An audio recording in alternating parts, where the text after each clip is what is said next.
साधना वैष्णव जी की तरफ से जबल बिलासपुर छत्तीसगढ़ से सुधा 500 रुपए की सहूलियत की। दीनदयाल जी धीमान की तरफ से हरियाणा 1100 रुपए की सहूलियत आपने सहूलियत की। विजय लक्ष्मी जी अमरावती मराठी से सुधा 500 रुपए। मधु बालाजी की तरफ से पालमपुर से सुधा 500 रुपए की सहूलियत की। प्रशांत जी कोहली की तरफ से अहमदाबाद गुजरात से सुधा 500 रुपए। नंदिनी ऊषा जी कोहली अहमदाबाद गुजरात से सुधा 2101 रुपए की सहूलियत की। विनोद कुमार जी शर्मा की तरफ से झुंझुनू राजस्थान से सुधा 500 रुपए की सहूलियत की। संजीत कुमार जी जहाँ बिहार से सुधा 500 रुपए। बसंता जी तपड़िया बदलापुर से सुधा आपने 11,000 रुपए की सहूलियत। बाबा कमरेश्वर धामे तो सहूलियत की बहुत बधाई। सुधा विचार आपके 1400 अपनी तरफ से सुधा 500 रुपए। रश्मि जी रस्तोगी उत्तर प्रदेश से सुधा 500 रुपए। विशाल जी सैन जीरकपुर मध्य प्रदेश से सुधा 500 रुपए। शेखर जी ठाकुर की तरफ से मुंगेली छत्तीसगढ़ से सुधा 551 रुपए। देव की देवी कोटा राजस्थान से सुधा 500 रुपए। सरिता कुमारी जी की तरफ से झारखंड से सुधा 500 रुपए की सहूलियत की। किरण सिंह जी की तरफ से झारखंड से सुधा 500 रुपए। बोहिल जी राजपूत की तरफ से गरियाबंद उत्तर प्रदेश से सुधा 500 रुपए। गुप्ताधन में सुधा 500 रुपए। विजय जी देसाई भोपाल मध्य प्रदेश से सुधा 21,000 रुपए की सहूलियत देकर राजीव 500 रुपए की सहूलियत आपने सहूलियत की। पूज्य गुरुदेव का आगमन हो चुका है। सुंदर गुरुवंदन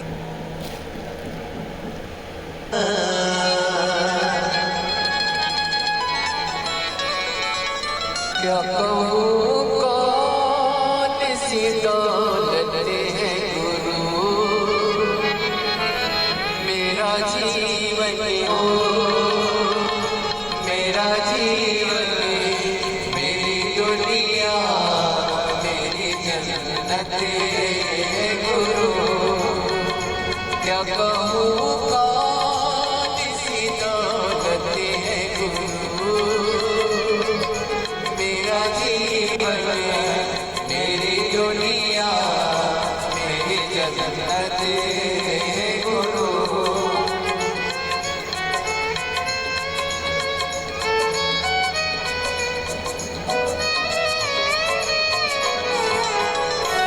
बड़ी बड़ी भगवान की जय। जय श्री राधे। सभी भक्तों को हर हर महादेव सदा जैसे कि श्री सेवाय नमस्तुभ्यम। पूज्य गुरुदेव का आगमन हो चुका है। गुरुदेव व्यासपीठ पर मंचासीन हो चुके हैं।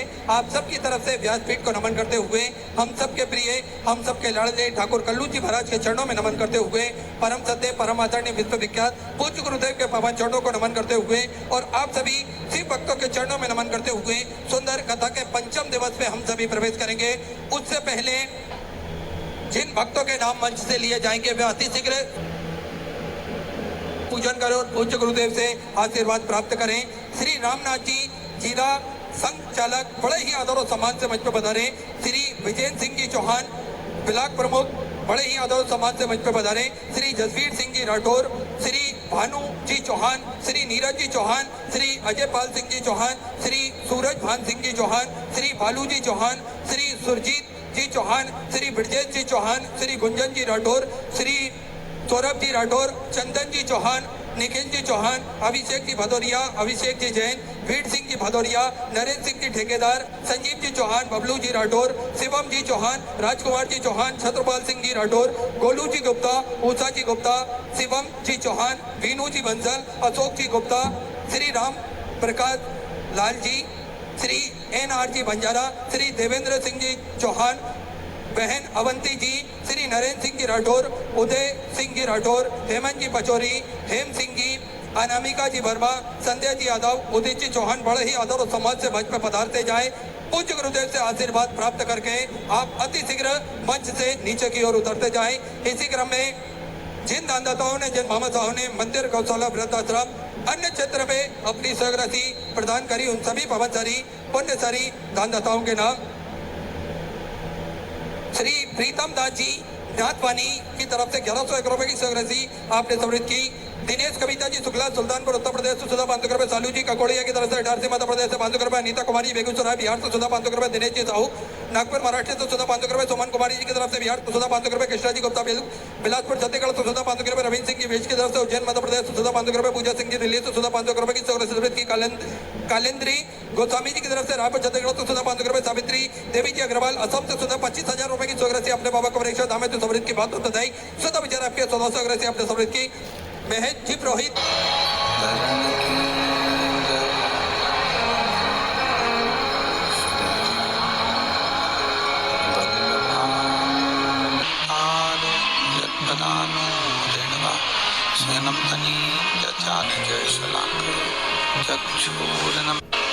नाम शिवाय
नमः शिवाय।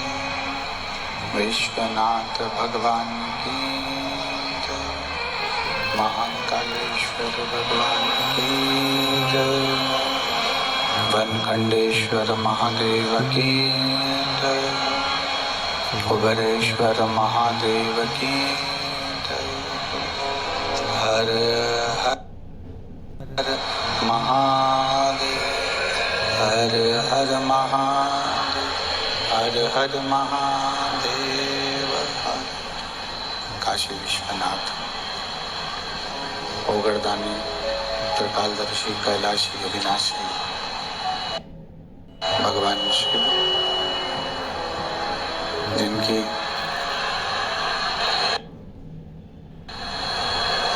पुनीत पावन शिव महापुराण की कथा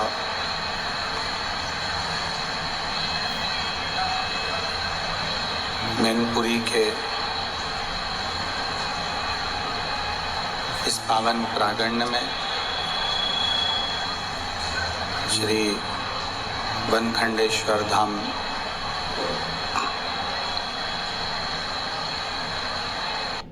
की पुनीत पावन भूमि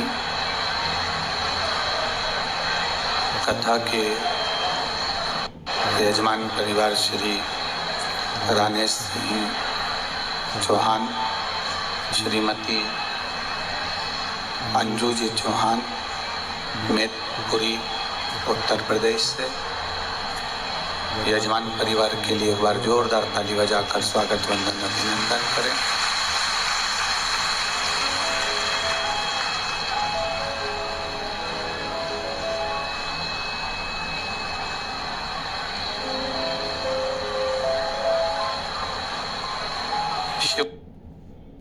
कृपा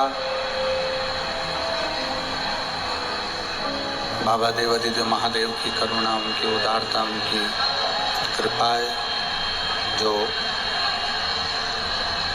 आप और हम भगवान देवादिदेव महादेव की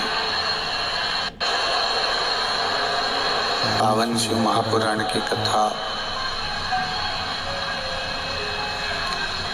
अधिक मास और श्रावण के इस पुनीत संजोग में आप और हम श्रवण कर रहे हैं। भगवान देवादिदेव महादेव जो कि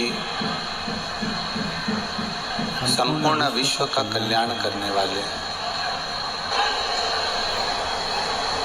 जिनके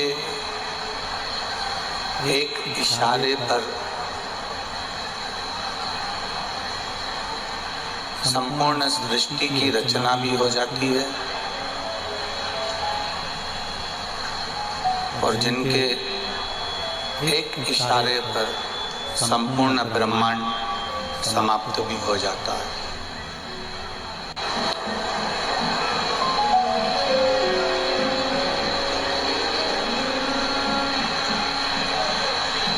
ऐसा नहीं कि शिव क्रोधी हैं या भगवान शंकर को क्रोध से दर्शाया जाए या क्रोधी कहा जाए।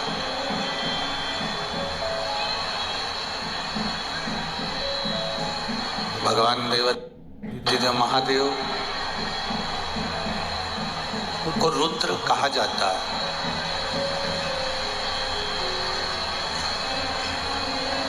पर इतना स्मरण अपने भीतर रखिए कि शंकर क्रोधी नहीं है, शिव क्रोध नहीं है।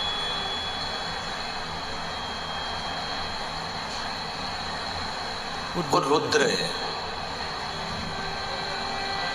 और रुद्र का मतलब ही होता है कि जो संपूर्ण ब्रह्मांड की रचना में भी सहयोग प्रदान कर देता है, जो समय आने पर पूरे ब्रह्मांड को नष्ट भी कर देता है, और जब संपूर्ण ब्रह्मांड नष्ट की ओर हो और कोई जीव अगर तड़प भी रहा है तो शिव उसको अपने गले से लगा भी लेता है। ये शिव है।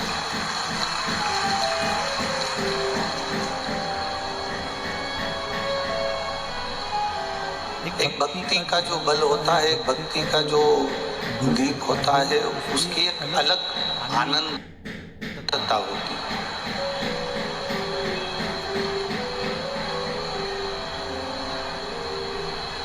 सब्जी में सारे मसाले हों और नमक ना हो तो सब्जी अच्छी लगेगी क्या? अरे बोलो तो नहीं लगेगी। सब्जी में आप हींग भी डाल दो, धना भी डाल दो, मिर्ची भी डाल दो, हल्दी भी डाल दो, सब कुछ अपने सब्जी में डाल दिया, पर सब्जी में सब कुछ पड़ा हुआ हो और नमक ना हो तो सब्जी में स्वाद नहीं आता।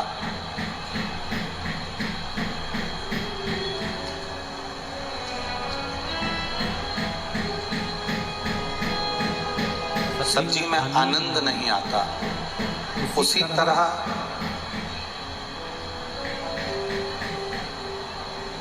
भक्ति में शरीर तो है, जैसे सब्जी में मसाला तो है पर नमक नहीं है। भक्ति में शरीर तो है, आप हाथ से पूजन भी कर लोगे, मंदिर भी पाँव से चले जाओगे, दर्शन भी शिव जी का कर लोगे, कानों से कथा भी सुन लोगे, मुख से भजन बोल भी लोगे, पर एक अंदाजा लगा कर रखना, एक स्मरण करके रखना कि सब्जी में मसाले सब हों और नमक ना हो तो सब्जी का कोई मतलब नहीं है। और भक्ति में शरीर पूरा लगा हो और मन भक्ति में ना हो तो उस भक्ति का कोई मतलब नहीं, उस भक्ति का कोई मतलब नहीं। आपकी जो भक्ति है, आपका जो विश्वास है, आपकी जो दृढ़ता है, आपका जो भरोसा है, ये भक्ति ही मन से करी हुई होनी चाहिए। एक बात हमने पहले भी कही, आज फिर कहते हैं, मंदिर में जाकर दिया लगाओ कि ना लगाओ, बेलपत्री चढ़ाओ कि ना चढ़ाओ, अगरबत्ती लगाओ कि ना लगाओ, भगवान को जल चढ़ाओ कि ना चढ़ाओ, पर किसी भूखे को भोजन करा देना, किसी प्यासे को पानी पिला देना, किसी बीमार को औषधि दिला देना, किसी विद्यार्थी को शिक्षक अपने रूप से शिक्षा की विद्या भी उसको दे दे।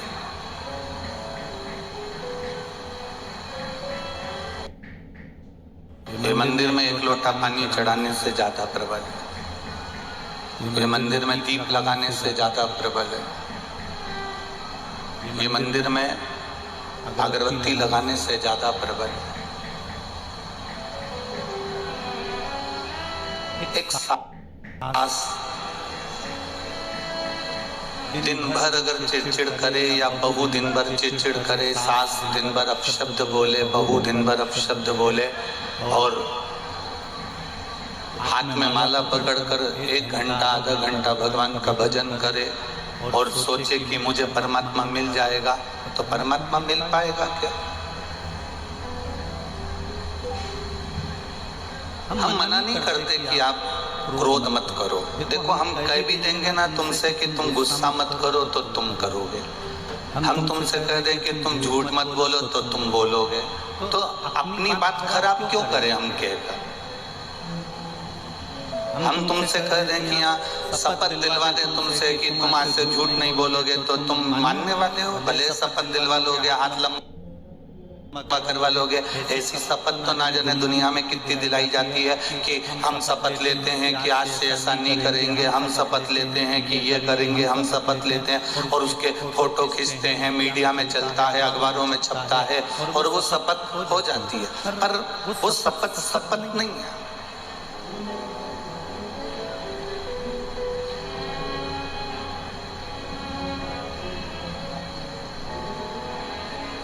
हम आपसे कह दें कि आप झूठ मत बोलना, आप क्रोध मत करना, आप गाली मत देना, आप अपशब्द मत कहना। हम कहकर अपनी बात को खराब क्यों करें?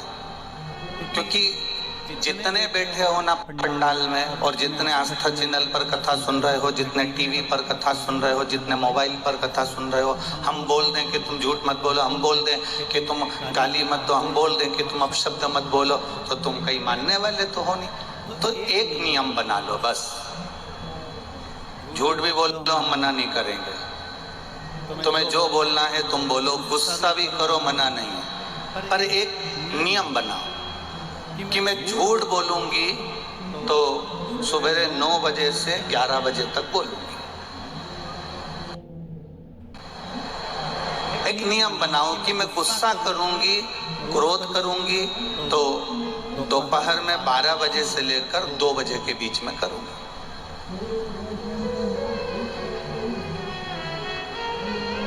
अगर ये नियम हमारे भीतर अगर आ गया, हम तुम्हें झूठ बोलने से कि तुम झूठ बोलना बंद कर दो या तुम क्रोध करना बंद कर दो, तो तुम मानने वाले तो हो नहीं। देखो, सीधी बात, हम कहें और आपको अगर अच्छा भी ना लगे और आप माने ना, तो हमारा दिल दुखेगा। तो इसलिए हम कहें कि एक नियम ऐसा बना लो कि मैं झूठ बोलूंगी, पर एक समय एक पुलिस वाला भैया एक घर में गया, और घर में गया तो उसने अपने ऑफिसर को फोन लगाया। ऑफिसर को फोन लगाया तो ऑफिसर से कहा, सर यहाँ एक महिला ने अपने पति को गोली मार दी। ऑफिसर को फोन करा और कहा, सर एक महिला ने एक पति को गोली मार दी। तो सर ने कहा, गोली क्यों मारी, कुछ मालूम पड़ा? हाँ सर, पत्नी पोछा लगा रही थी, पोछा गीला था, पति ने लात रख दी, इसलिए इसने गोली मार दी। ठीक है, उसको गिरफ्तार करा कि नहीं करा? सर अभी उसको गिरफ्तार नहीं करा। क्यों नहीं करा? क्योंकि पोछा गीला है।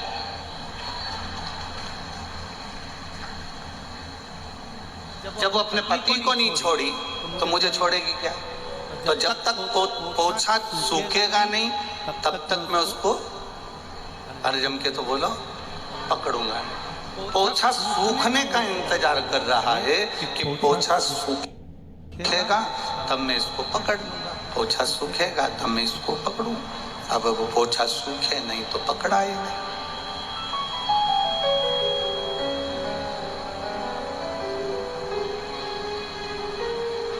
समय ढल गया, समय को टाला गया। बस शिव महापुराण की कथा कहती है कि जैसे पोछा लगाते समय तुम्हें क्रोध आ गया और तुम किसी को अपशब्द कह दिए, कहीं जाते समय तुम्हें क्रोध आ गया और तुमने किसी को अपशब्द कह दिया, एक समय को टालने का विचार करें।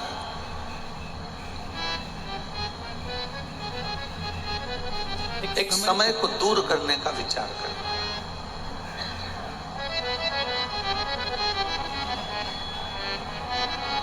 क्रोध का एक समय बना लो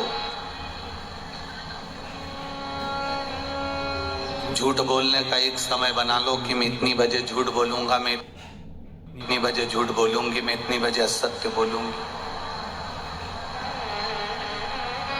परिवार, घर, हमारा कुटुंब, ये सब अपने आप सुधर जाएगा, अपने आप सवर जाएगा।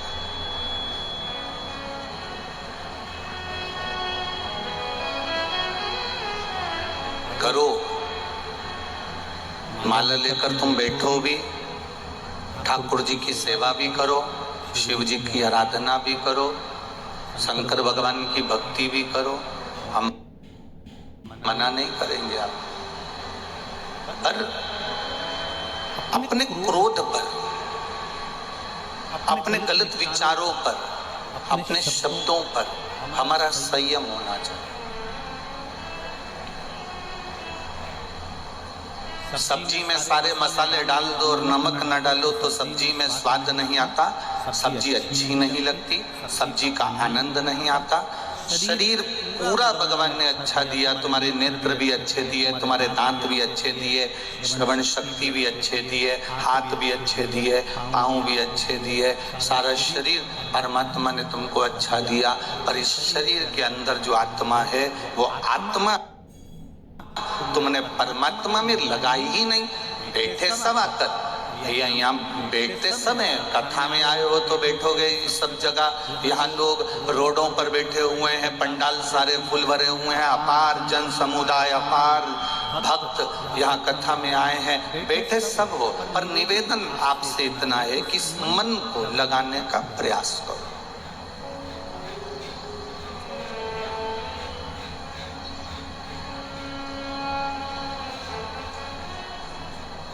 इस चित्त को परमात्मा में लगाने का प्रयास करो।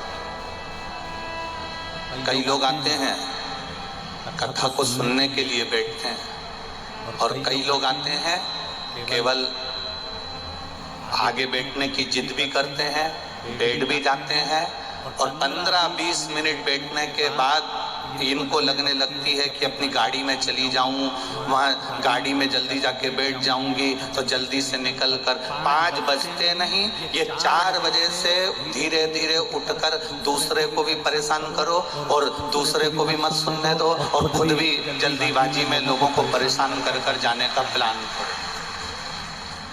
हमें समझ में नहीं आता कार्यकर्ता इन लोगों को आगे बिठा क्यों देते हैं। इनसे कुछ ले लेते हैं क्या कि दे दो 50-25 हजार रुपए तुम्हें आगे बिठा देंगे, तुम 5 मिनट बैठना, उठ के चली जाना, जाओ। 4 लोगों को कष्ट भी दो, परेशान भी करो, पहले झगड़ के आगे बैठो भी सही, और उसके बाद में 5 बजे नहीं, उससे पहले जाने की अपनी गाड़ी में बैठ जाऊं, गाड़ी में बैठ जाऊं और जल्दी जाने का तुक लगा ले। कितने लोग परेशान होते हैं तुम्हारे चक्कर में, जिनकी चित्त वृत्ति में। इससे तो घर में बैठकर कथा सुनना अच्छा, या फिर पीछे वो पंडाल बना हुआ आखिरी का भोजनशाला वाला, उसमें आराम से बैठो, जाओ, सुनो, भक्ति का रस तत्व ग्रहण करो।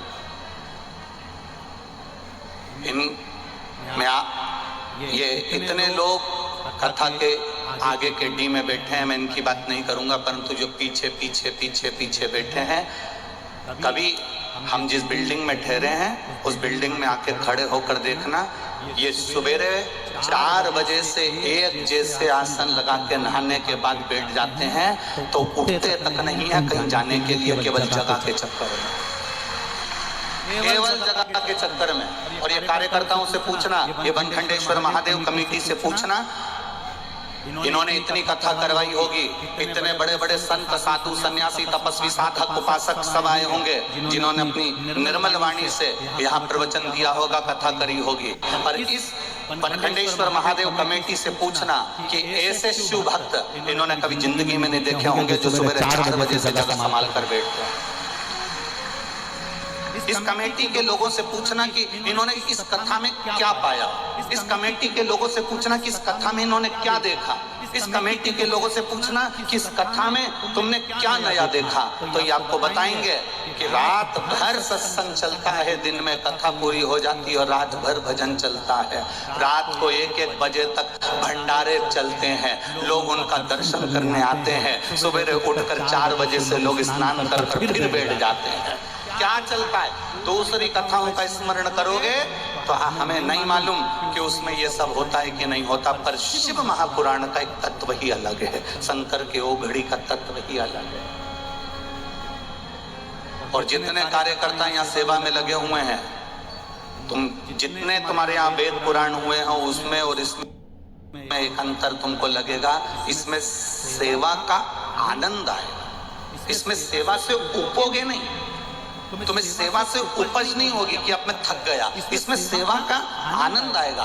कोई अगर बांट रहा होगा ना, तुम खड़े हो जाओगे, लाओ मैं दोना दे देता हूँ, लाओ तुम खिचड़ी भरो, लाओ तुम पोहा भरो, लाओ तुम पूड़ी दो, मैं देता हूँ। इसमें सेवा का आनंद आता है।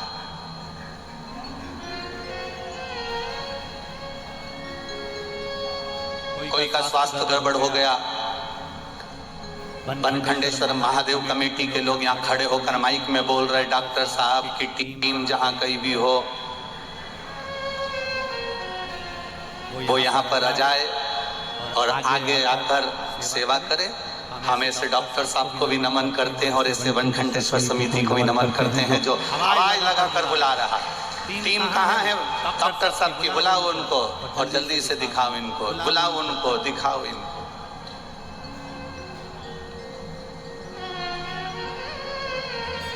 एक भक्ति के बल को बढ़ाना है। और जब भक्ति का बल बढ़ेगा, शरीर से तुम ये मत सोचना कि मैं हाथ से सेवा करूंगी तो भगवान प्रसन्न हो जाएगा, मैं चलकर कथा में पहुंचूंगी तो भगवान प्रसन्न हो जाएगा, मैं नैनों से दर्शन कर लूंगी तो भगवान प्रसन्न हो जाएगा, मैं कानों से कथा सुन लूंगी तो भगवान प्रसन्न हो जाएगा। भगवान को प्रसन्न करने का सबसे पहला तरीका है तुम्हारा दिल, तुम्हारा हृदय, तुम्हारा मन। तुम परमात्मा से लगाने का प्रयास करिए। जब तुम्हारा हृदय, तुम्हारा दिल, तुम्हारा मन परमात्मा से लग जाएगा तब भगवान खुद प्रसन्न हो जाएगा।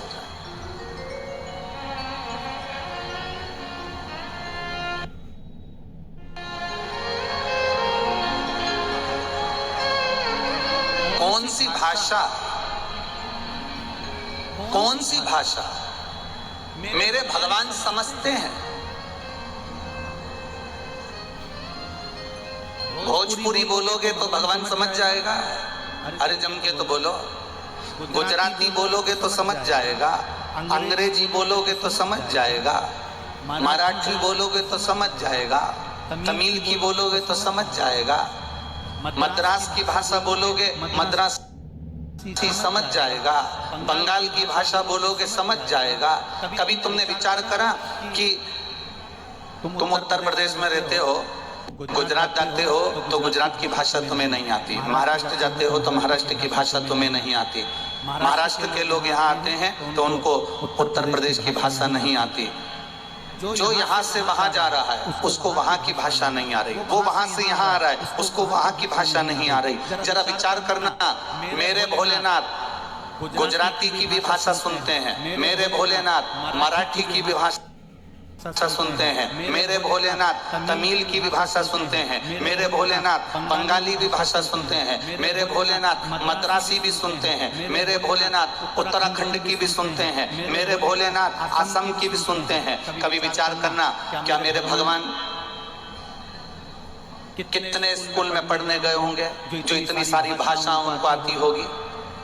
गुजराती गुजराती भाषा में विनती कर रहा है, मराठी मराठी भाषा में विनती कर रहा है, विद्वज्जन संस्कृत में विनती कर रहे हैं, साधारण व्यक्ति हिंदी में विनती कर रहा है, कोई गुजराती, कोई मराठी, कोई बंगाली, कोई पंजाबी, कोई तेलुगु, सब अपनी अपनी भाषा में विनती कर रहे हैं। कभी विचार करना, क्या भगवान इतनी भाषा को जानते हैं? क्या भगवान इतनी भाषा को सुनते हैं? तो हमारा शास्त्र कहेगा, हमारा भविष्य पुराण कहेगा, हमारी अग्नि पुराण कहेगी, हमारी नर्मदा पुराण कहेगी, हमारी पद्म पुराण कहेगी और हमारी कूर्म पुराण कहेगी कि भगवान इतनी भाषाओं को नहीं जानते, भगवान तो केवल एक भाषा जानते हैं, जो दिल से पुकारता है भगवान उसके हृदय की भाषा को पहचान जाता है।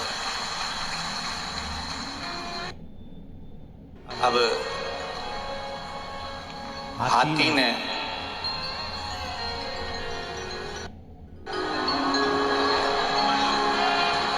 श्रीमद् भागवत सुनी आप लोगों ने? अरे बोलो तो जम के, सुनिए। उसमें एक प्रसंग आता है, गज का जो पांव था वो मगर ने पकड़ लिया। हाथी का पांव मगर ने पकड़ा। तब तुम बताओ कि हाथी ने अंग्रेजी में स्तुति करी थी, संस्कृत में करी थी, हिंदी में करी थी, मराठी में करी थी, गुजराती में करी थी। हाथी ने कौन सी भाषा में स्तुति करी थी? बोलो रे मैनपुरी वालों। हाथी अंग्रेजी बोला था क्या?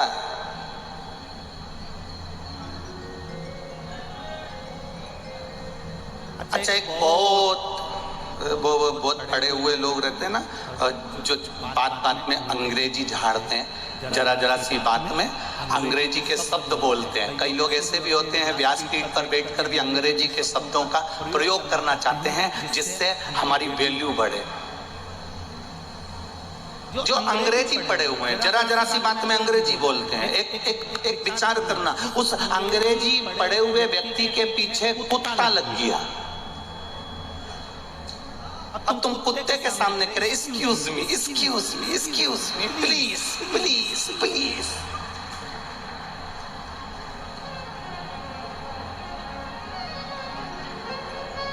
अब कुत्ता एक्सक्यूज में समझेगा?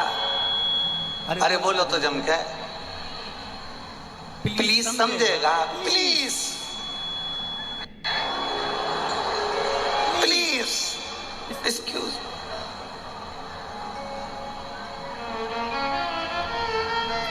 अरे कुत्ता को भगाना है तो देसी में बोलना।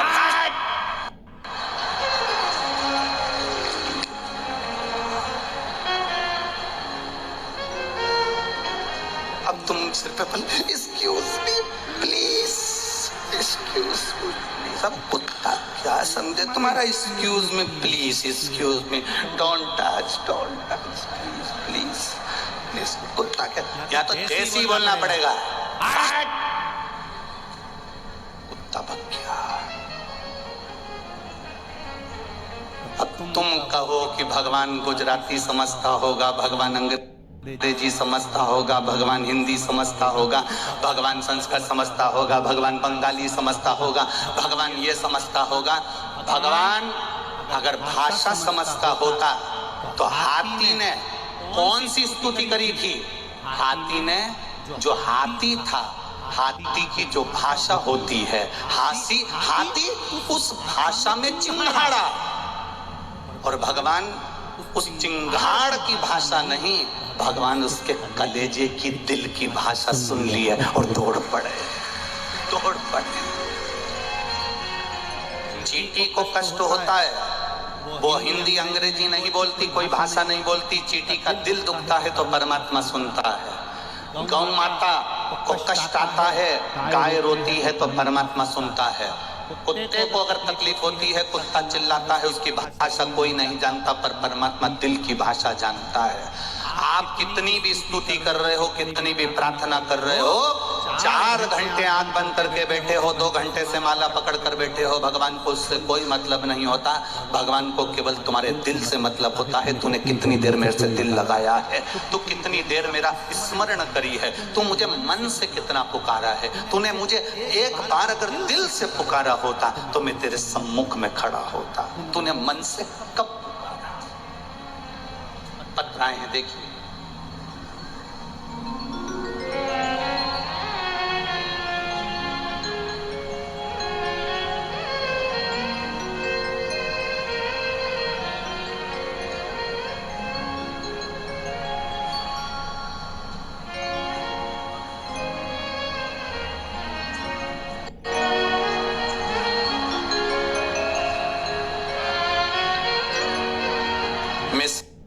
सिम्मी भदौरिया, मेरे पति का नाम अनुराग सिंह भदौरिया।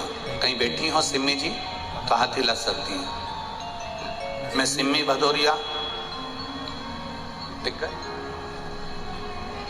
हाँ, दोनों हाथ हिला दो, वहीं से हिला दो, दोनों हाथ खड़े रहो वहीं पर।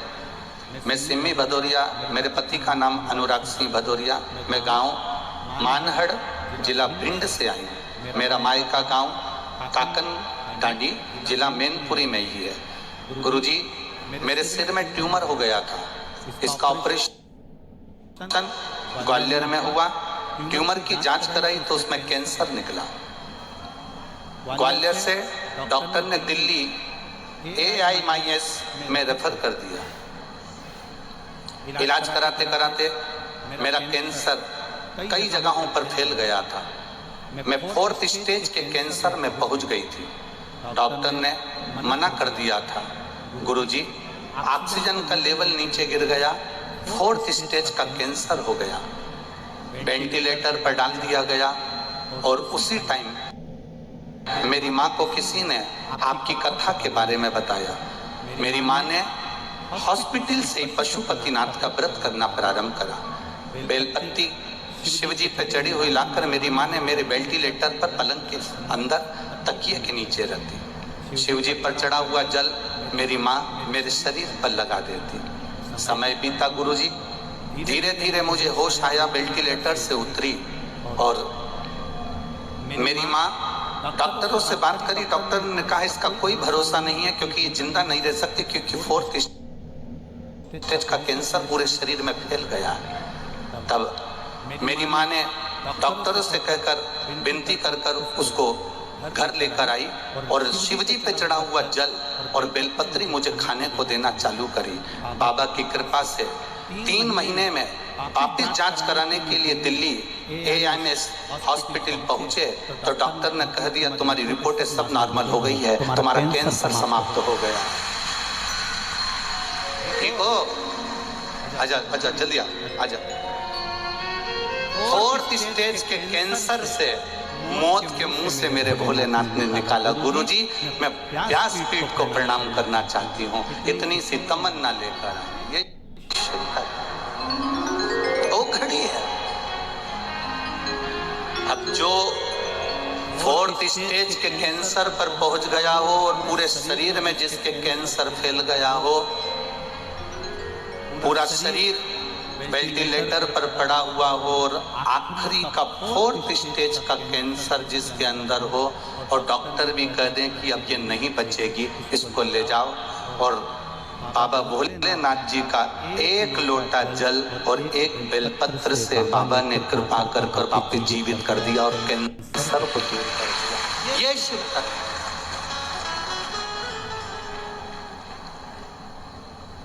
ये ओखड़ी है। खाली न जाता कोई घर से तुम्हारे, खाली न जाता कोई घर से तुम्हारे, मैं भी खड़ा हूँ नदी बाहे फसारे, खड़ा हो नदी बाहे फसारे,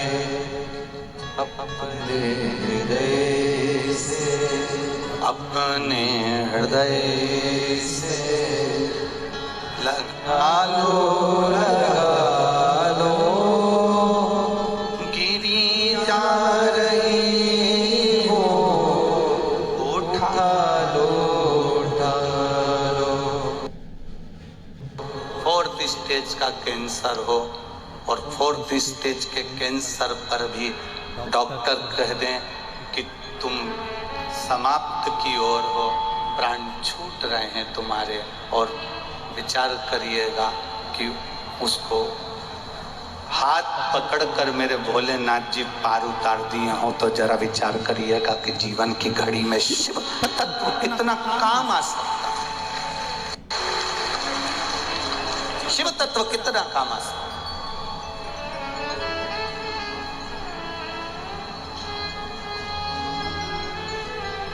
एक शिव की भक्ति,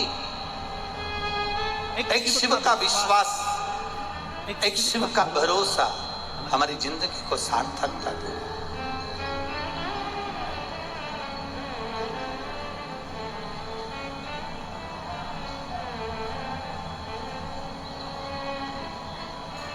जब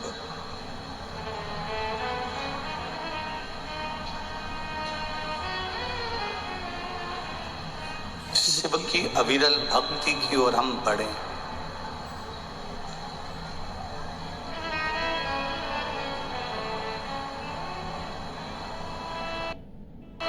शिव की अविरल भक्ति की ओर जब हम आगे बढ़े तब तुम्हारे भीतर एक भाव विश्वास का आना चाहिए, भरोसे का। शरीर से भजन नहीं करना है।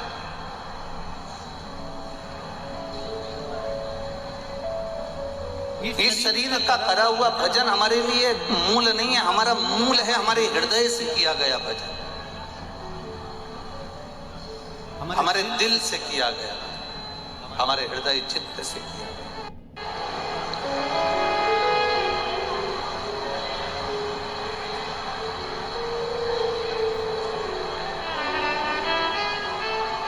और जब हमारे हृदय चित्त से हम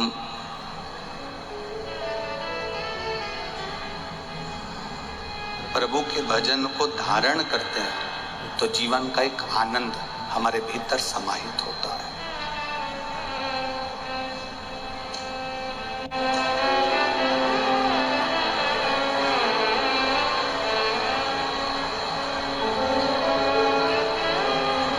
एक हमारे भीतर एक जीवन का एक सुख समाहित होता है। आज आप लोगों को एक बात कहना चाहते हैं, अगर थोड़ा सा आप स्वीकार करें तो जितने लोग आस्था चैनल पर कथा सुन रहे हैं और जितने लोग पंडाल में कथा सुन रहे हैं और जितने मोबाइल पर कथा सुन रहे हैं,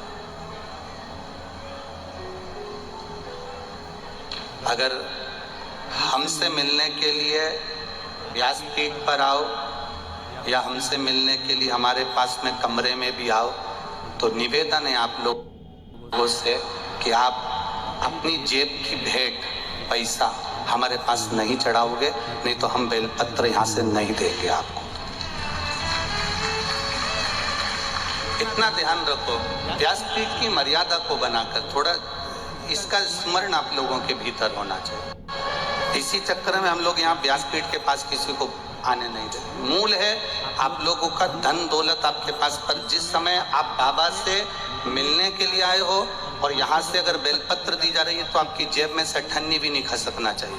उस समय तुम्हारी खाली झोली बाबा के चरणों में होना चाहिए। वो बेलपत्र जो दी गई है वो करोड़ों से कम नहीं है, वो बाबा की।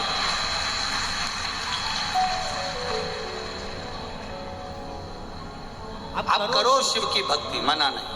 आप करो भगवान का भजन, मना नहीं। क्यों? उसका कारण होता है।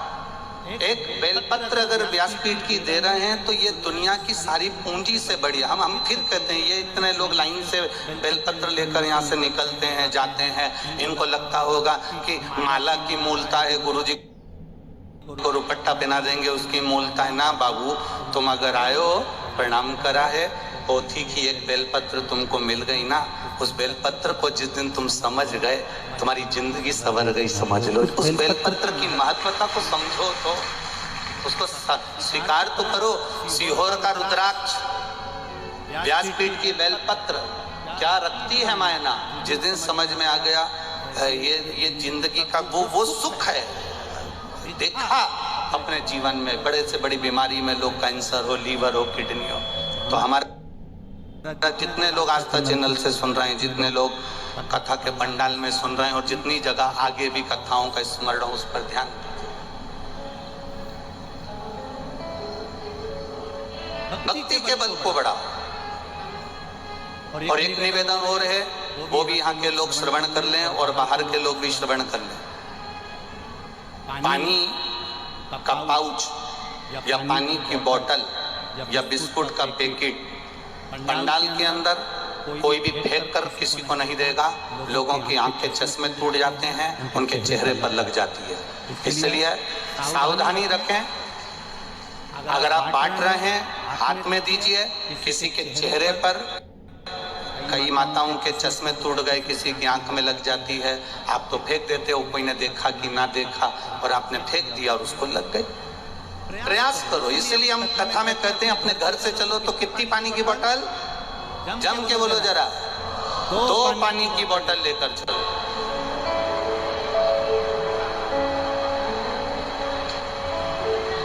और एक बिछाने का, जम के बोलो जल्दी से, आसन। मैनपुरी वाले बड़े समझदार हैं इस मामले में। तो आसन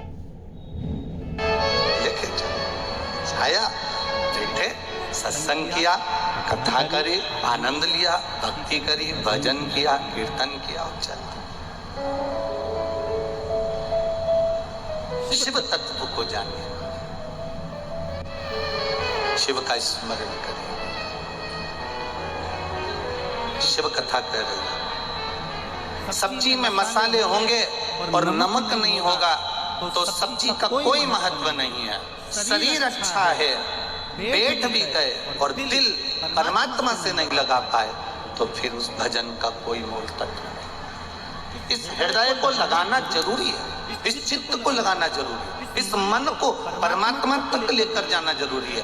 एक लड़के का एक पत्र है, जो लड़का कभी भगवान के मंदिर नहीं गया और भगवान से उसका हेत ना जुड़ पाए। पूनम श्रीवास्तव, पति संजय कुमार श्रीवास्तव, बेटा उमंग श्रीवास्तव, निवासी कानपुर। कहीं बैठे हो हाथ हिलाइएगा, आप भी हैं, दोनों हाथ हिला दो एक बार।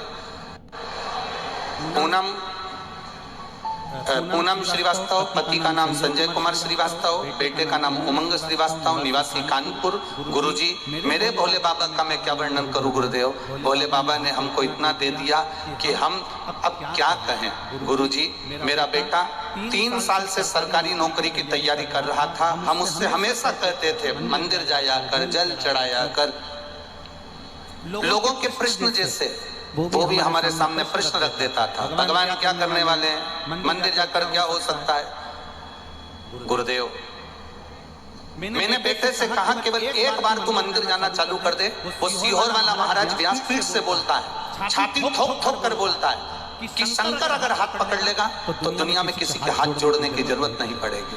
तो जा, शिव के मंदिर जा। बच्चे ने शंकर के मंदिर जाना चालू करा। जो मानता नहीं था शिव को मानना प्रारंभ करा, 1 लोटा जल चढ़ाना प्रारंभ करा। और जो बेटा 3 साल से सरकारी नौकरी की तैयारी कर रहा था उसको कोई रिजल्ट नहीं आया। बच्चे ने हाई कोर्ट की पेपर दिया और हाई कोर्ट का पेपर देने के बाद बच्चे ने कहा अब देखता हूँ तेरे शंकर जी और तेरा सीहोर वाला महाराज क्या करता है। मेरे बाबा का मैं क्या वर्णन करूं। पशुपति व्रत प्रारंभ किए, शिवजी से एक बार कहा, एक चावल का दाना चढ़ाकर कहा बाबा इसकी सुन लेना नहीं तो विश्वास उठ जाएगा। बाबा ने ऐसी कृपा करी, 2 महीने के अंदर बेटे का रिजल्ट आ गया और रक्षा मंत्रालय में बेटे का सिलेक्शन हो गया। और बेटा ज्वाइनिंग लेने से पहले व्यासपीठ को नमन करना चाहता है। बेटा आया है क्या? आप आए हो, बैठो, बेटे से बाद में बैठो। ये शिव कथा, ये शिव की उदाहरण, ये शिव की करुणा।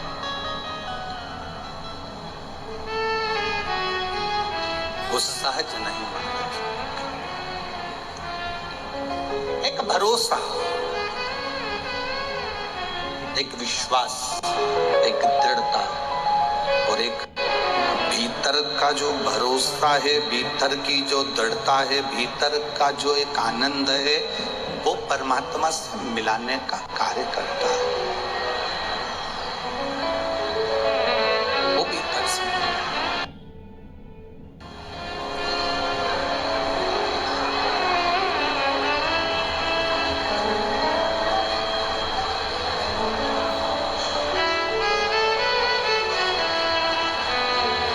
एक वो शैलेंद्र जी एक लाइन गाते हो ना, वो दुनिया की दौलत से तुझे तुलाया जा नहीं सकता।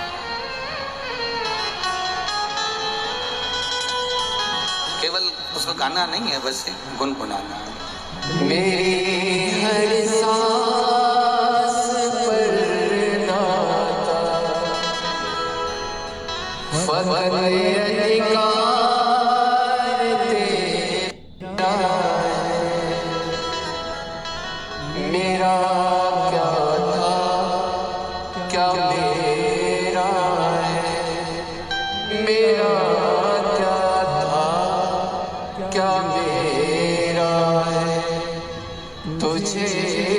दुनिया की दौलत से तेरे साल का बदला चुकाया जा नहीं सकता। प्यार ऐसा दिया तूने भुलाया जा नहीं सकता। जब शिव कृपा करते हैं, जब शंकर उदारता करते हैं, जब शिव करुणा करते हैं, दुनिया की सारी दौलत एक तरफ पटक दो और शंकर की करुणा एक तरफ। बहुत बहुत ध्यान देना। जैसे वो दीदी ने लिखा 4th स्टेज का कैंसर, और 4th स्टेज का कैंसर और पूरे शरीर में फैल जाए, आप जरा अंदाजा लगाना और किसी विद्वान डॉक्टर से पूछना क्या वो बच सकता है? 4th स्टेज का कैंसर जब पूरे शरीर में फैल गया, ट्यूमर हट गया, उसको ऑपरेशन हो गया और पूरे शरीर में अगर कैंसर फैल चुका है तो व्यक्ति का बचना बड़ा कठिन, बड़ा मुश्किल है। पर कहीं शिव की उदारता, शिव की करुणा एक ऐसी होती है, शिव की कृपा एक ऐसी होती है जो कि काल के मुख से भी मेरा महाकाल बचा कर ले जा सकता है।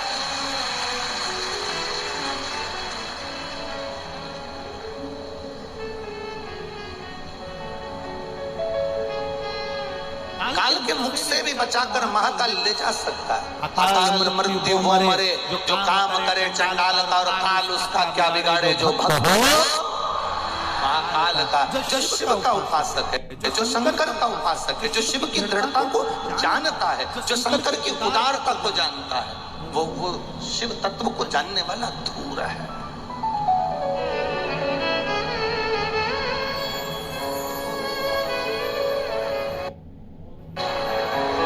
शिवपुराण कर रही है द्रौपदी शंकर भगवान की बहुत बड़ी उपासक थी, और द्रौपदी भगवान शिव जी की इतनी बड़ी उपासक, पूर्व समय में ये एक ऋषि की, एक संत, एक गुरुजन, एक ब्राह्मण जन की बेटी थी। उसके पहले एक राजा के घराने में राजा की पुत्री थी। शिव की इसकी आराधना, इसके कितने जन्म निकल गए, हर जन्म में इसने शंकर की आराधना करी।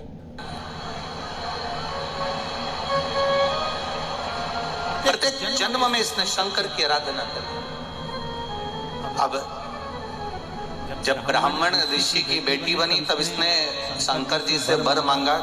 14 गुणों से बलवान पति को मांगा था, 14 गुण वाला पति। तो शंकर जी ने कहा इतने गुण तो किसी में नहीं हो सकते, तो उसने कहा फिर 5 गुण का पति दे दो, जो वीर हो, धैर्यवान हो, विद्वान हो, और युद्ध में प्रबल, धनुर्विद्या में प्रबल, और दिखने में भी सुंदर हो। ऐसे 5 गुण उसने पति मांगे। तो शिव जी ने कह दिया कि तुम्हें देता हूं। आखिरी में जो द्रौपदी ने मांगा वो किसी एक अकेली द्रौपदी के लिए नहीं था। जो आखिरी में मांगा गया वो केवल द्रौपदी के लिए नहीं था।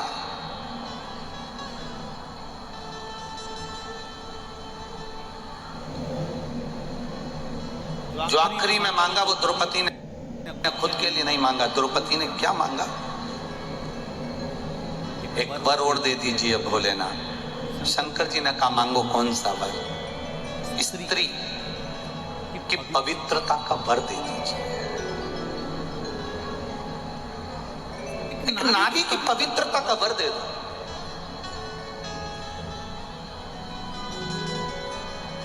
शायद ये कथा अभी तक प्रसंगों में नहीं आई। ये तब शिव महापुराण की कथा के प्रसंग में ये चरित्र आया है, तो आप ध्यान लगाकर सुनना। नारी की पवित्रता का वर दीजिए। शिव जी ने कहा मैं नारी की पवित्रता का वर देता हूं। क्या वर? नारी की पवित्रता रहना चाहिए कि किस स्थान पर नारी की पवित्रता का स्मरण कराया गया। जरा जितनी मेरी बहनें बैठी हैं, जितनी मेरी माताएं बैठी हैं, जितनी मेरी जीजियां बैठी हैं, सावधानी से सुनना कि नारी की पवित्रता का वर केवल एक द्रौपदी को नहीं मिला था, नारी की पवित्रता का वर दुनिया की सारी स्त्रियों को मिला था।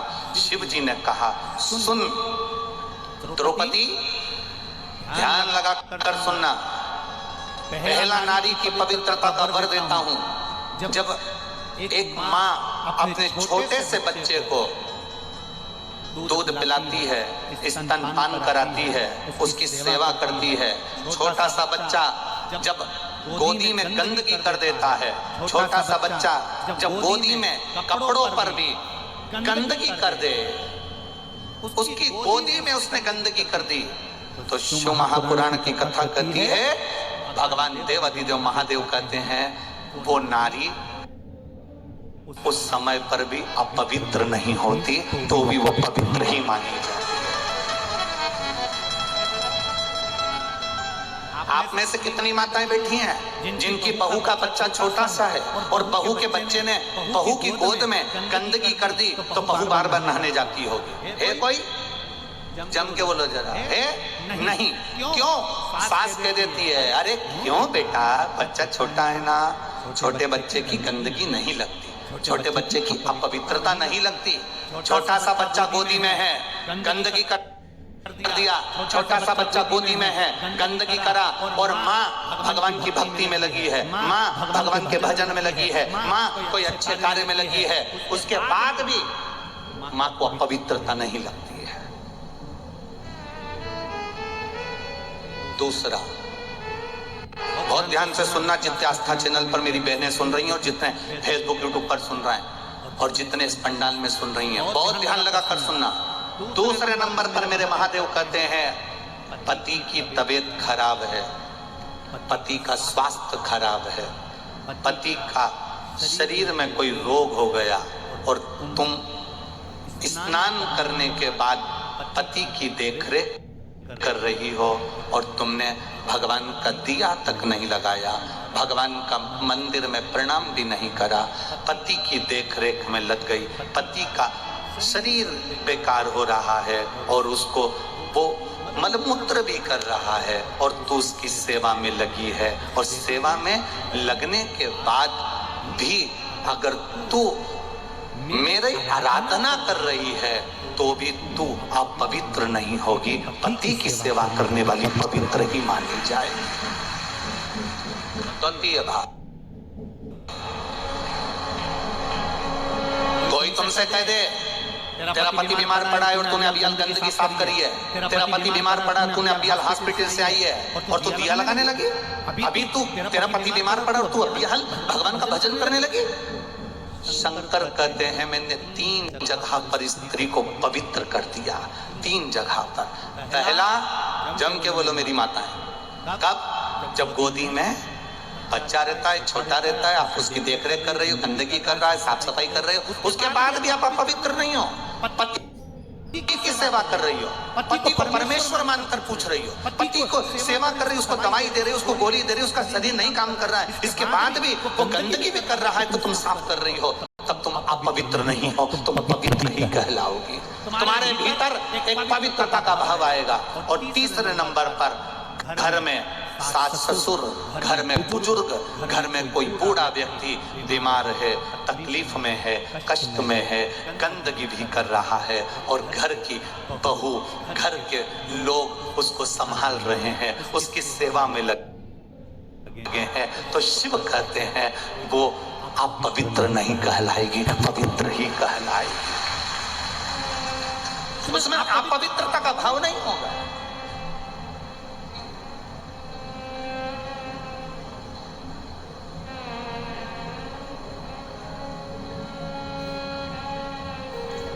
अगर आज बहुओं से अगर कथा के माध्यम से कोई कह दे कि तुम्हारे सास ससुर बीमार पड़े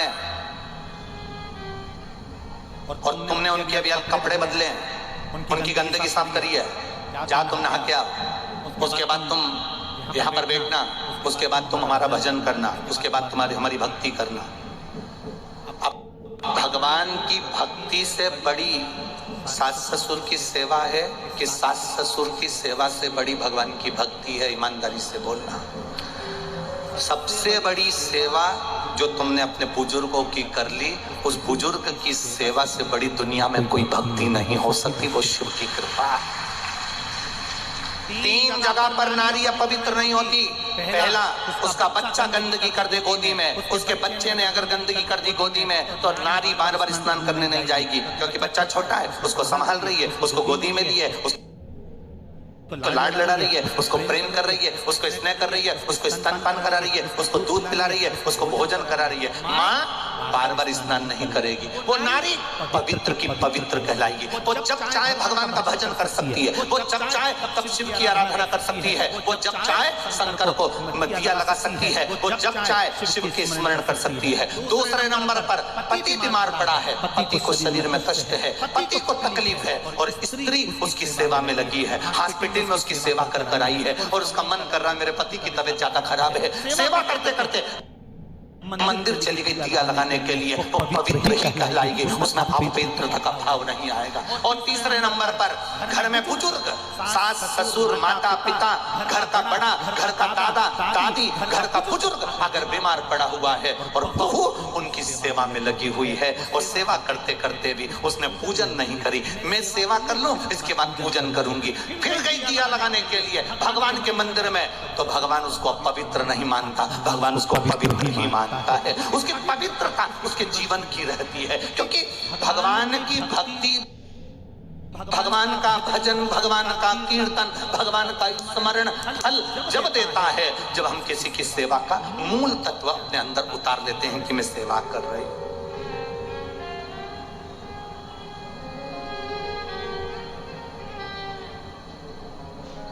ये हमसे लोग पूछते हैं, गुरुजी आप कहते हो कि भगवान 3 महीने में सुन लेता है, आप कहते हो कि भगवान 3 महीने के अंदर सुन लेता है। ऐसा शिव महापुराण में होता क्या है जो 3 महीने के अंदर भगवान सुन लेता है? और हम यहाँ पर भी कहकर जा रहे हैं, जिसने 1 गिलास पानी पिलाया है, 1 अन्न का दाना खिलाया है, जिसने किसी को सेवा दी है, यहाँ बैठकर आप कुछ ना कुछ इस पूरे प्रांगण में सेवा कर रहे हो, खाली नहीं जाएगा। 3 महीने का इंतजार करना, तुम्हारा पत्र कहीं ना कहीं कथा में मैनपुरी का पत्र भी वहां पर प्राप्त होगा, लिखा।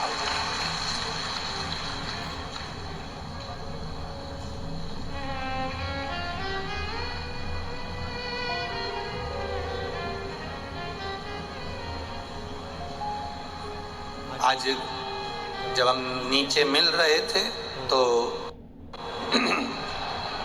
उस समय पर किसी ने 2 पत्र दिए, तो उसमें एक पत्र था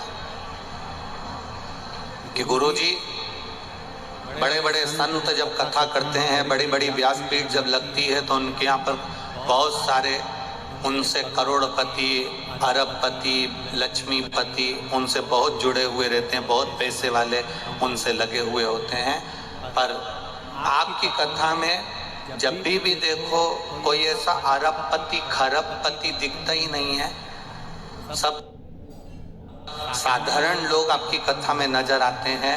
हमने कहा कि भाई देखो, वहाँ खरबपति की बात होती होगी, अरबपति की बात होती होगी, यहाँ तो गोरापति की बात है, और गोरापति जहाँ जैसा है वो वैसा है।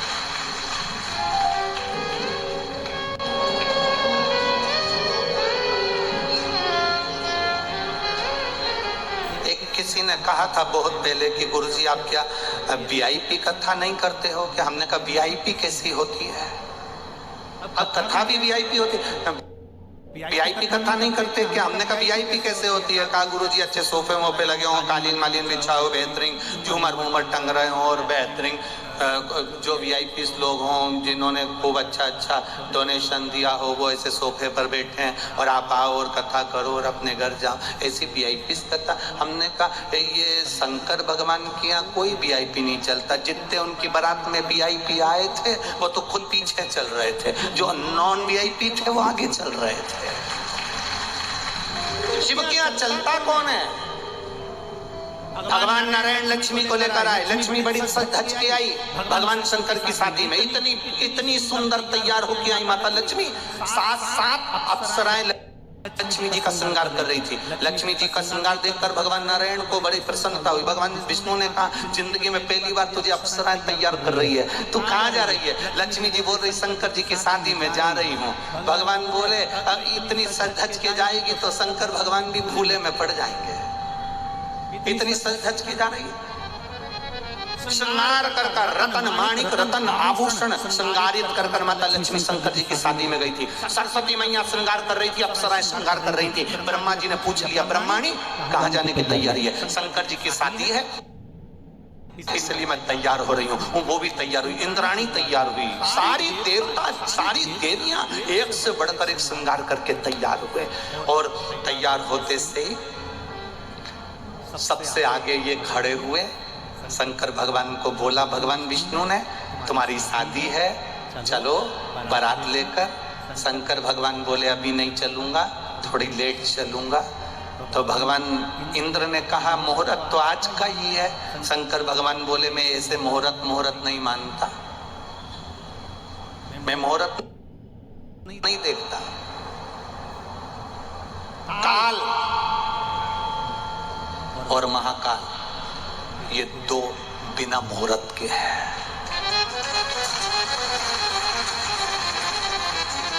तुम्हारे यहाँ अगर काल मुहूर्त से आता हो तो बात दूसरी है। जब तुम्हारे मरने का समय आए तो तुम बहू से कह देना, देख तो शुभ लाभ चल रहा है कि नहीं चल रहा, अभी नहीं मरूंगी, घड़ी देख कौन सी चल रही है। तो इतने में बहू कह देगी, मम्मी अभी तो अमृत की चौघड़ियां चल रही है। तो यमराज से कह दो, अभी नहीं मरूंगी, आधे घंटे बाद आना जब लाभ की घड़ी हो। मरने में समय नहीं देखा जाता। आप में से कितने लोग हैं जो समय देख के मरे हो? कोई ऐसा हो किसी ने समय देख के मरा हो, सवेरे 9 बजे मरूंगी, जब तक खूब चरूंगी, अभी नहीं मरूं। है कोई?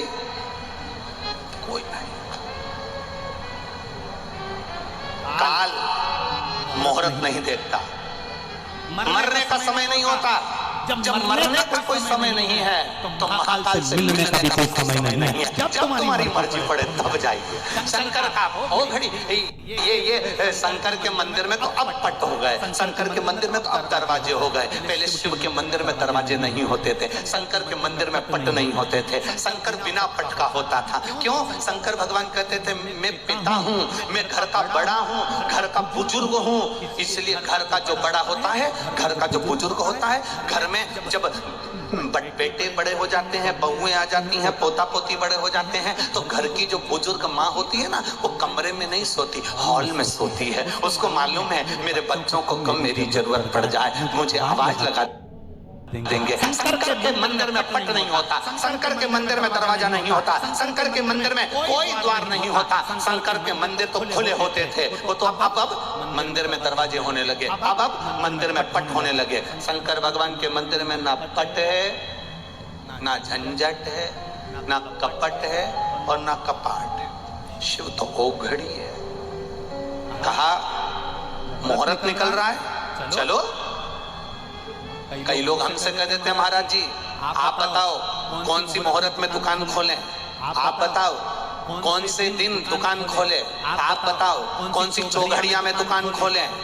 हम उनसे कहते हैं, जिस दिन तुम्हारे दिल से शंकर जी का नाम निकल जाए और शिव जी पर भरोसा तुम अगर करना चालू कर दो, किसी भी दिन दुकान खोल लेना, 1 नंबर चलेगी, ये निश्चित है।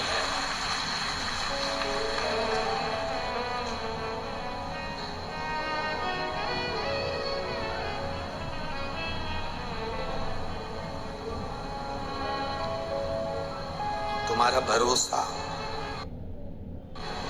तुम्हारा विश्वास पक्का होगा, सब चलेगा। सब लक्ष्मी जी आई हैं, सरस्वती जी आई हैं, ब्रह्माणी आई है, इंद्रदेव, भगवान विष्णु, भगवान ब्रह्मा सब इकट्ठे आए, सब तैयार हो के, एकदम पार्लर से जोरदार। सब श्रृंगार। अब तुम अपने रिश्तेदार के घर शादी में जाओ, इतना तैयार होकर जाओ, और तुम्हारे रिश्तेदार के यहाँ शादी में तुमको कोई आगे आगे नहीं करे और तुम्हें कोई पूछे नहीं, तो तुम्हें कैसा लगेगा? इतनी सज धज की आई, बेड़ी बांधी, यहाँ मोती, यहाँ फूल, यहाँ गजरा, बिंदी को यहाँ से चमक वाली टीकी यहाँ चिपका के आई, यहाँ तक इधर से नीली करके आई, मुंह में 2 घंटे तक पेंसिल से लाइन खींची, फिर इसके बाद डब्बा भरा, और पार्लर गई थी वो, उसने अलग 2 घंटे तक यूं रखा और धागे से ना जाने क्या करती रही। इतनी मेहनत करी तुमने बस शादी के लिए, इतनी मेहनत, और तुम शादी में गई और तुम्हें कोई ना पूछे तो, तुम्हें कोई आदर ना करे तो, तुम्हें कोई आगे रखे ही नहीं तो। अब इतनी तैयार होकर लक्ष्मी, सरस्वती, इंद्राणी ने, ब्रह्माणी सब गई और मां पहुंच गई, और इतने में लक्ष्मी जी ने भगवान विष्णु से कहा, प्रभु से बोलो बारात जल्दी निकालो। क्यों? दिल के अरमा आंसुओं में बह रहा है।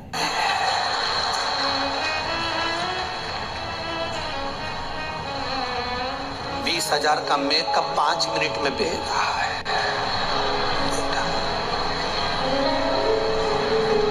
कई तो मेकअप करती करती भी यूं करती थी।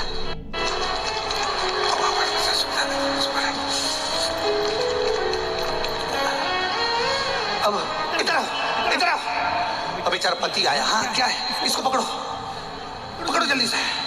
अब पति ने बेचारा यूं कर रहा और ये लगी अपनी,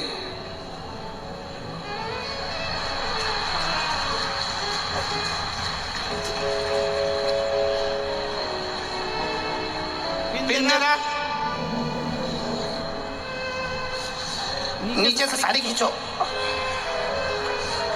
नीचे से खींचो।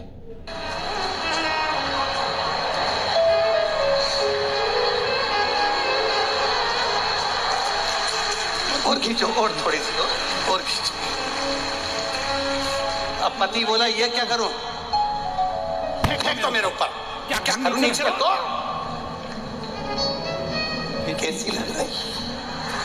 अब पति बोला ऐसी लग रही जैसे हरी घास में भैंस चर रही है। अब बोले सो तो कहा बोले तो।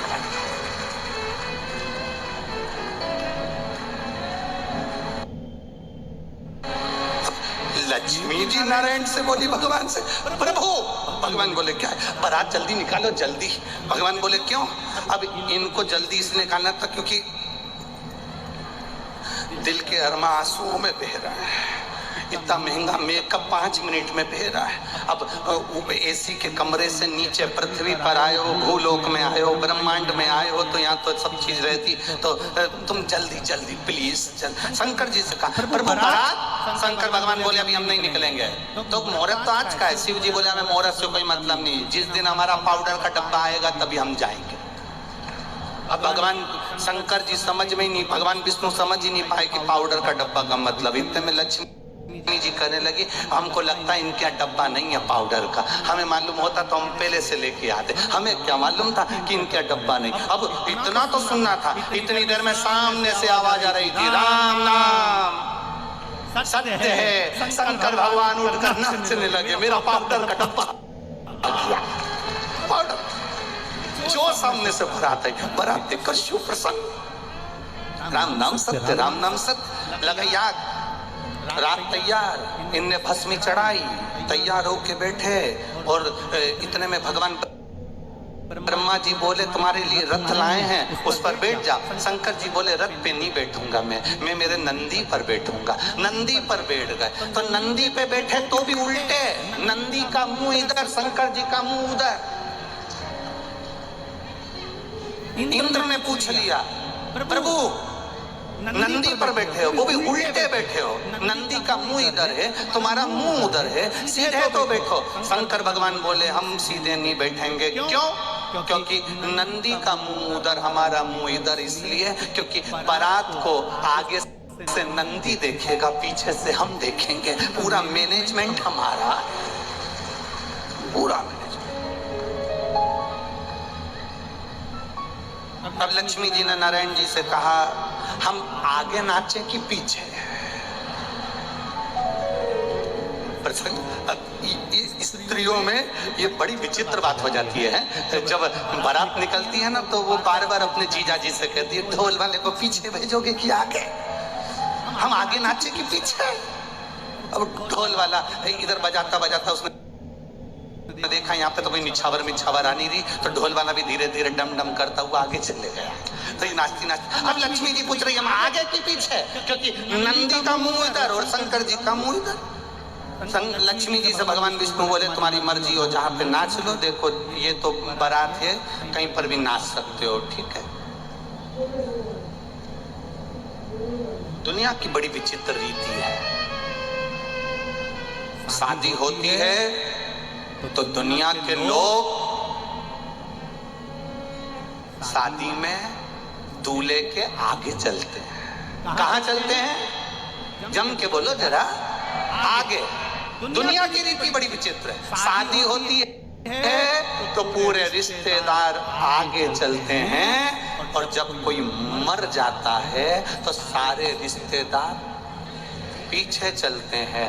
इससे ये मालूम पड़ता है कि तुम्हारे सुख के समय पर, तुम्हारी खुशी के समय पर, तुम्हारे धन दौलत के समय पर सारे रिश्तेदार आगे रहेंगे, और जैसे ही तुम्हारी दुख की घड़ी आई, कर्जे में लदालुम हुए, सारे रिश्तेदार पीछे चले सब पीछे। अब शिव जी आगे। अब इतने में ब्रह्मा जी ने भगवान शंकर जी से कहा प्रभु जी आपकी बारात चल रही है, थोड़ा आपसे निवेदन है। शंकर भगवान बोले बोलो क्या बात है? तुम पूरे तन पे तुम्हारे भस्म रमी है, नग्न वेशधारी हो, कुछ नहीं थोड़ी सी नीचे से कुछ लपेट लेते तो अच्छा लगता। शंकर भगवान बोले रुको अभी हम आते हैं, और शंकर जी अंदर गए और जो नीचे का आसन था वही लपेट लिया। अब आसन में कोई बद्दी मद्दी तो थी नहीं, तो वो बंधे कैसे? तो उनके गले का जो सांप था उसको निकाल के उससे कह दिया तू यहाँ लपेट जा, और उसको लपेट दिया और नंदी पे बैठ गए। अब इनको क्या मालूम था भोलेनाथ जी को कि आगे जो बारात चली तो उसमें ब्रह्मा जी ने सहनाई वालों को आगे लगा दिया और उन्हें पुंगी बजाना चालू कर। अब जैसे ही उन्हें पुंगी बजाना चालू करी तो जो नीचे बंधा था वो भी धीरे धीरे पल बजा। अब जैसे ही तैयार हुआ तो आसन फिर से खुल गया। आसन खुलते से ही ब्रह्माणी ने ब्रह्मा जी से कहा दूल्हे से तो कह दो कुछ पहन ले। ब्रह्मा जी फिर नाचते नाचते गए, प्रभु आसन खुल गया तुम्हारा। शंकर भगवान ने कहा तेरे को काटन के नीचे बंधे रहे, खुला क्यों? प्रभु आपकी शादी है, मैं नहीं नाचूं। शंकर भगवान बोले हमारी शादी में केवल हम नाचेंगे, बाकी का कोई नहीं नाचेगा। चुप बंधा। शिव जी की बारात चली।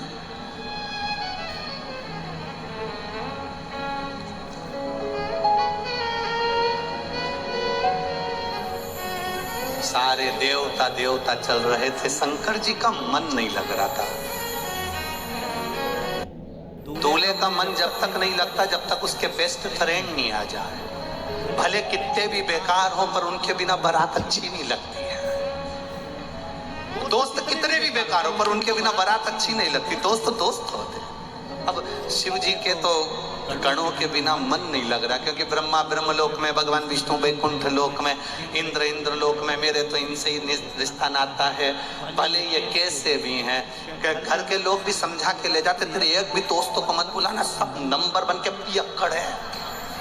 अगर एक भी आ गया ना तो सोच लेना तू हो। इतने में वो मना भी कर देता, पापा कसम खा के कहता हूँ एक भी नहीं आएगा। और दोस्तों ने घेर लिया चौराहे पे, मैनपुरी के मेन चौराहे पे, तेरी शादी है, अपनी क्या लाइन है बता। तो कह दिया बारात में मैं यहाँ से अकेला जाऊंगा और तुम तो पहुंच जाना। फिर तेरे पापा कुछ कहेंगे तो, अरे तुमसे कौन क्या कहेगा, तुम सुनो किसी की, तुम सुनो, तुम तो बस पहुंच जाओ। अब जो सब इकट्ठे होके, सारे रुद्रगण एक जगह इकट्ठे होके के इंतजार कर रहे थे। शंकर जी हमको बुलाएंगे, शंकर जी हमको बुलाएंगे। शंकर जी तो बारात में भूल गए तो इतने में से एक डाकनी गई। और डाकनी कैसी थी? होठों पे तो काजल लगा था,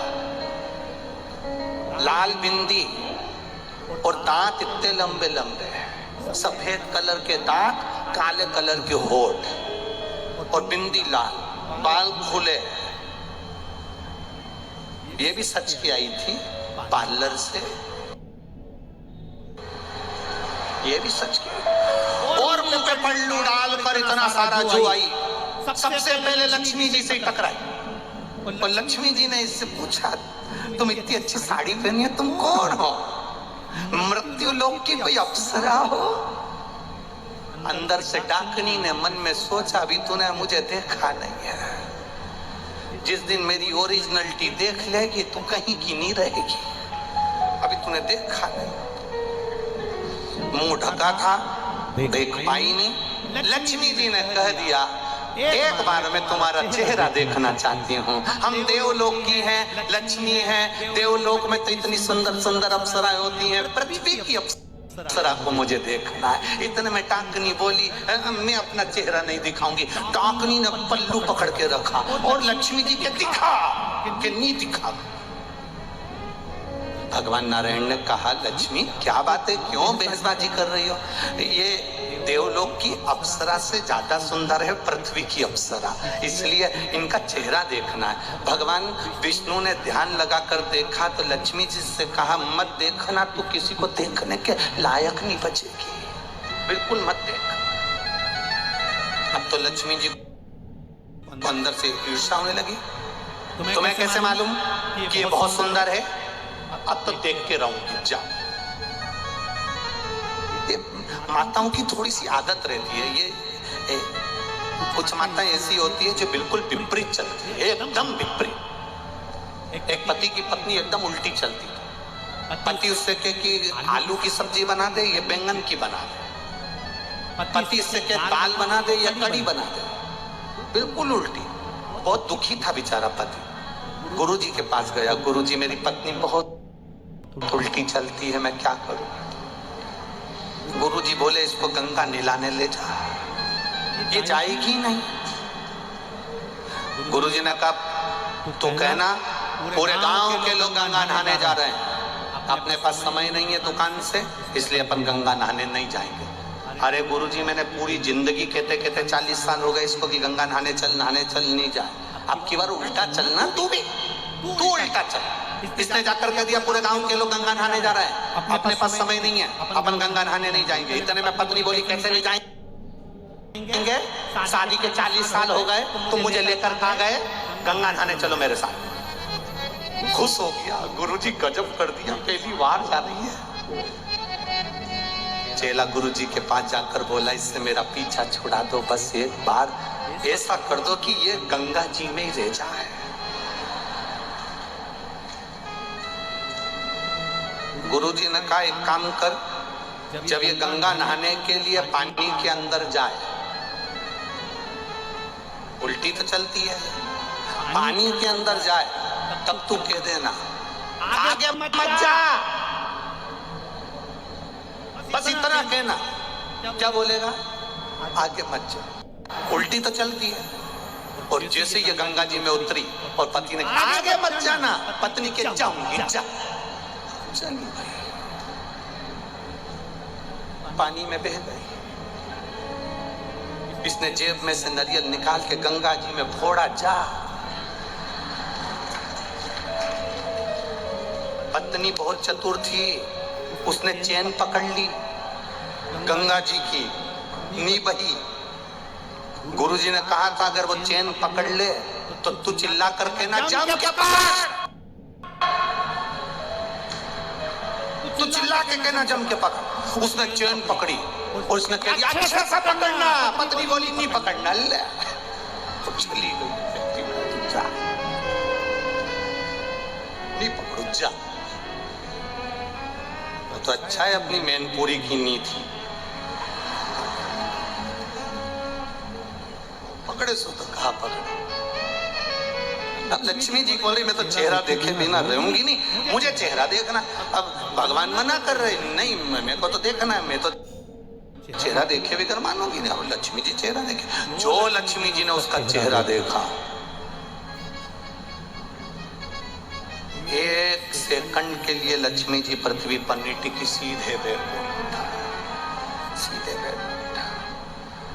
भगवान के पास में डाकनी ने आकर कहा, प्रभु सारे रुद्रगण आपकी राह देख रहे हैं, डमरू बजाओ। शिव जी ने डमरू बजाया, डाकनी पुसाचनी भूत चुड़ैल सब आ गए, भोजन सब।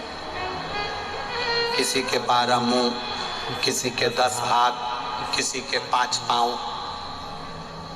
किसी के आंखी आंख ढेर सारी, सब दरवाजे पर पहुंचे, आरती उतरी, अंदर प्रवेश हुआ, भोजन की तैयारी। देवताओं के लिए पंगत लगा दी गई, रुद्रगणों के लिए भी पंगत लगा दी गई। इंद्र बैठे थे उनके सामने, अब वो पत्तल लगाने वाले पत्तल लगाते लगाते लगाते गए। इधर जहां भूत चुड़ैल बैठे थे, एक के 12 मुंह थे। पत्तल लगाने वाले ने पूछा, कौन से मुंह से खाओगे? पत्तल कितनी रखूं? उसने कहा 12 रख। और आगे गए, एक का मुंह आगे भी था पीछे भी था, उससे पूछा तुम कैसे खाओगे? पत्तल इधर रखूं कि उधर? उसने कहा दोनों जगह रख। और आगे गए, एक का मुंह ही नहीं था, केवल गला गला। अब ये चक्कर में पड़ गया, ये कैसे खाएगा? उससे पूछा तुम कैसे खाओगे? उसने कहा बाल्टी में लाते जा, गले में कूड़ते जा। परसगारी करने वालों के तो पसीने छूट गए सारे। हिमालय राज्य के यहाँ जाकर बोले हम बारातियों को कैसे भोजन कराएं। देव ऋषि नारद ने कहा घबराओ मती, ब्रह्मा जी से पूछो कि बारात को कैसे भोजन कराया जाए। ब्रह्मा जी से पूछा बारात को कैसे जिमाए। ब्रह्मा जी ने कहा देवता बैठ के जिम रहे हैं, पंगत में जिम रहे हैं, सारे देवता बैठकर आराम से भोजन कर रहे हैं। ये तो कर रहे हैं हमने माना, पर ये भूत चुड़ैल का क्या करें, इनको भोजन कैसे कराएं। ब्रह्मा जी ने कहा घबराओ मती, यहाँ से लेकर वहां तक सारे बर्तन भर भर के रख दो और एक एक भूत चुड़ैल के हाथ में एक एक प्लेट और एक एक चम्मच दे दो, और इनको जैसे गाय को खला में छोड़े ऐसे इनको छोड़ दो, खान दो। सारे भूत चुड़ैल के हाथ में एक एक प्लेट चम्मच देकर छोड़ दिया। इंद्रदेव ने ब्रह्मा जी से पूछा, देवता बैठ के भोजन कर रहे हैं, ये तो पंगत हो गई, पर ये रुद्रगण खड़े खड़े डाकनी पिशाचनी चुड़ैल भूत खा रहे हैं, इनके खाने का कोई नाम होगा क्या? ब्रह्मा जी बोले इसी को कलयुग में बफेट कहेंगे, यही कलयुग में बफेट कहते हैं।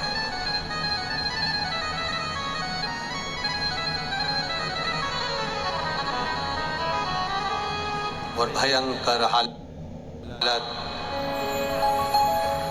आप क्या होता है बफेट?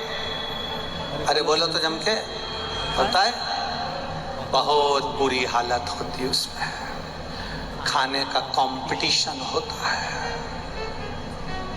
दुनिया में सबसे ज्यादा भीख मांगने वाले वहीं मिलेंगे आपको। तुम देखना, सबसे ज्यादा भीख मांगते नजर आते हैं जब वो पानी पूरी की जगह पर। क्या बोलते? पानी पूरी, ये गोलगप्पा। गोलगप्पा हैदराबाद में भी गोलगप्पा बोलते हैं। किसी ने हमसे पूछ लिया था इसको गोलगप्पा क्यों कहते हैं? कई बोले कि इसको गोलगप्पा क्यों कहते हैं, गुपचुप क्यों कहते हैं? तो हमने कहा जैसे मुंह में गुप आदमी चुप, वो खाए से बोले क्या खा।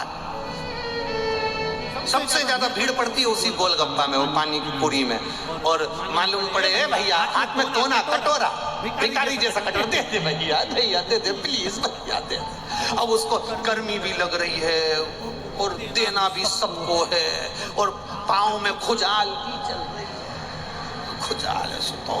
और फिर और सब लोग पल्लू डाल डाल के, पानी बहुत अच्छा है।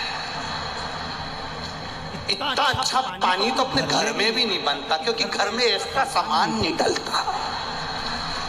इतना जोरदार पानी है, इतना जोरदार।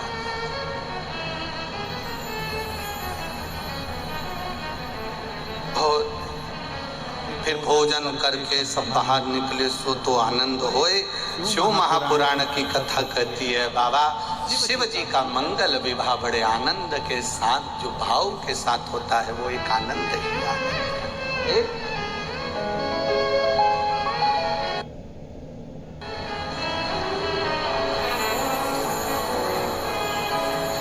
अरे लुटा दिया भंडार काशी वाले, कर दिया माला माल काशी वाले ने।